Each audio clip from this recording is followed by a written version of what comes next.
आज के वीडियो में हम लोग सर्वनाम पढ़ने वाले हैं। सर्वनाम को हम लोग बहुत अच्छे से पढ़ेंगे और हर एक चीज़ सीखेंगे। आज के वीडियो में हम लोग सर्वनाम के बारे में पढ़ेंगे और सर्वनाम के कितने भेद होते हैं, उनके भेदों के परिभाषा और उदाहरण सभी को हम लोग बहुत अच्छे से इस वीडियो में पढ़ेंगे। तो चलिए अब हम लोग लाइन बाय लाइन पढ़ना स्टार्ट करते हैं।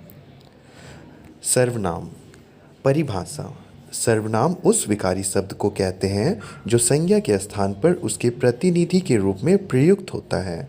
तो सर्वनाम उस विकारी शब्द को कहते हैं। विकारी शब्द का मतलब मैंने पहले भी बताया था और फिर बताता हूँ कि विकारी वैसे शब्द होते हैं जिनका लिंग और वचन आप बदल सकते हो। ठीक है, तो वैसे जो शब्द होते हैं वैसे शब्दों को विकारी शब्द कहते हैं।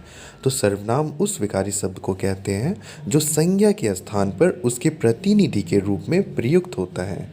ठीक है, अब देखो जैसे कि संज्ञा, जैसे कि अगर आप बोलते हो कि मैं the study cafe YouTube channel देखता हूँ। द स्टडी कैफ़े बहुत ही अच्छा यूट्यूब चैनल है। यहाँ पर बहुत अच्छी स्टडी कैफ़े चैनल पर बहुत अच्छी वीडियोस अपलोड होती हैं। तो अगर आप देख रहे हो कि मैं बार बार एक वर्ड को रिपीट कर रहा हूँ, द स्टडी कैफ़े, तो ये सुनने में थोड़ा सा अजीब लगता है। तो इस अजीबपन को हटाने के लिए हम लोग सर्वनाम का प्रयोग करते हैं। जैसे कि स्टडी कैफ़े एक बहुत बढ़िया चैनल है, यहाँ पर अच्छी वीडियोस अपलोड होती है। तो है ना, मतलब देखो यहाँ पर मैंने फिर से स्टडी कैफ़े नहीं बोला, यहाँ पर मैंने स्टडी कैफ़े की जगह यह का प्रयोग किया। तो आप समझ गए कि सर्वनाम वैसे शब्दों को बोलते हैं जो संज्ञा के स्थान पर आते हैं। ठीक है, अब हिंदी में कुल 11 सर्वनाम है। तो एक बात और आपको ध्यान रखना है कि टोटल कितने सर्वनाम हैं हिंदी में? 11। कौन कौन से? मैं, तू, आप, यह, वह, जो, सो, कोई, कुछ, कौन, क्या। तो ये सभी क्या है? ये सभी सर्वनाम हैं। इन सर्वनामों का कुल पुनरुक्ति दोष से बचाने तथा वाक्य रचना को सुंदर बनाने के लिए किया जाता है। मतलब कि रिपीटेशन जो होता है ना वर्ड्स का, उसको जो रिपीटेशन वर्ड होता है उससे बचने के लिए हम लोग सर्वनाम का इस्तेमाल करते हैं। प्रयोग के अनुसार सर्वनाम के 6 भेद होते हैं। और सर्वनाम के कितने भेद होते हैं? सर्वनाम के 6 भेद होते हैं। कौन कौन से? तो पहला है पुरुषवाचक। तो पुरुषवाचक का परिभाषा क्या है?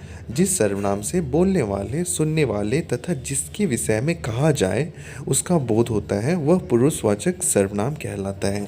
तो जिसके बारे में बात हो तो उसे क्या कहते हैं? उसे पुरुषवाचक सर्वनाम कहते हैं। जैसे पुरुषवाचक के 3 उपभेद हैं।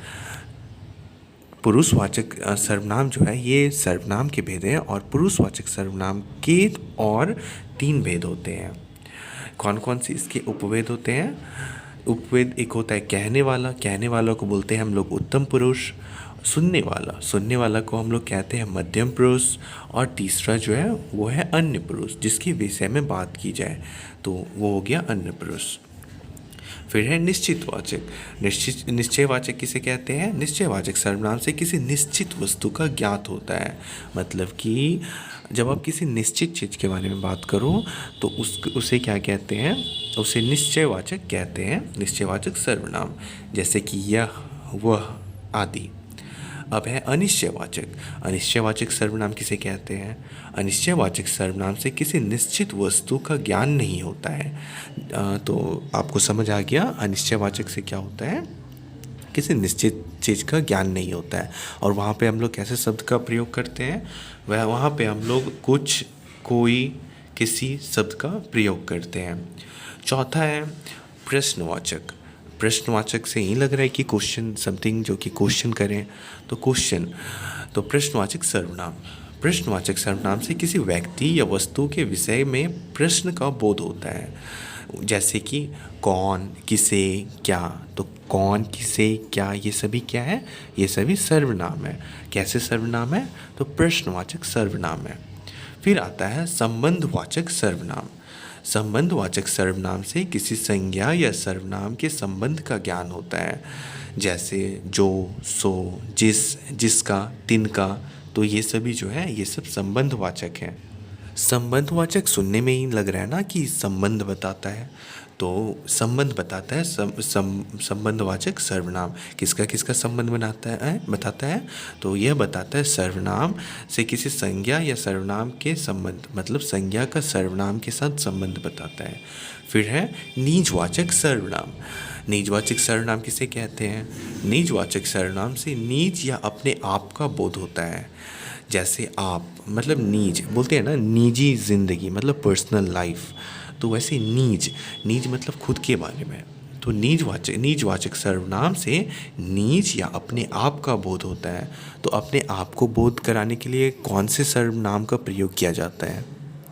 अपने आप के बारे में बताने के लिए हम लोग निजवाचक सर्वनाम का प्रयोग करते हैं, जैसे आप। ठीक है, तो ये था पूरा सर्वनाम और उसके भेद, परिभाषा का भी मैंने कवर किया। मैं ये उम्मीद करता हूँ कि ये वीडियो आपके लिए हेल्पफुल रहा होगा और बताई गई बातें आपको अच्छे से समझ आई होंगी। ठीक है, तो मैं आपसे बहुत जल्द मिलूँगा एक नेक्स्ट वीडियो में, और तब तक के लिए आप चैनल को सब्सक्राइब कर लें अगर आपको एक्सप्लेनेशन अच्छा लगा तो, और आप कमेंट करें अगर आपको कोई डाउट है तो। Thank you.